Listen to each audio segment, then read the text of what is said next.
لاہور میں بین المذاہب دعائے امن اور افطار ڈنر کا انعقاد مذہبی ہم آہنگی اور قومی یکجہتی کے فروغ کے لیے ہیومن فرینڈز آرگنائزیشن HFO اور آرچ ڈیوسیز آف لاہور کے باہمی اشتراک سے ST اینتھنیز ہائی اسکول مین برانچ میں بین المذاہب دعائے امن اور افطار ڈنر کا اہتمام کیا گیا۔ تقریب میں مختلف مذاہب کے رہنماؤں، سول سوسائٹی کے نمائندگان اور سماجی شخصیات نے بھرپور شرکت کی۔ تقریب کی صدارت وکیل جنرل محترم فادر آصف سردار نے کی، جبکہ پارلیمانی سیکریٹری مس سونیا عاشر بطور مہمان خصوصی شریک ہوئیں۔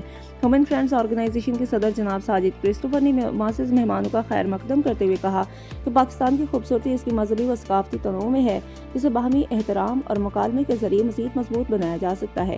نظامت کے فرائض ریورنڈ فادر نقاش نے جامع تقریب سے خطاب کرتے ہوئے سسٹر جنیو مولانا عاصم مخدوم، فادر بشارت سیمسن سلامت، فادر جیمز جنن، ڈاکٹر بدر منیر اور مفتی عاشق حسین نے اپنے خیالات کا اظہار کیا۔ مقرری نے اس بات پر زور دیا کہ موجودہ حالات میں مذہبی رواداری، بین المذاہب مکالمہ اور برداشت کی فضا کو فروغ دینا وقت کی اہم ضرورت ہے۔ ان کا کہنا تھا کہ امن و استحکام کے قیام کے لیے تمام تر مذاہب کے ماننے والوں کو متحد ہو کر مثبت اور تعمیری کردار ادا کرنا ہوگا۔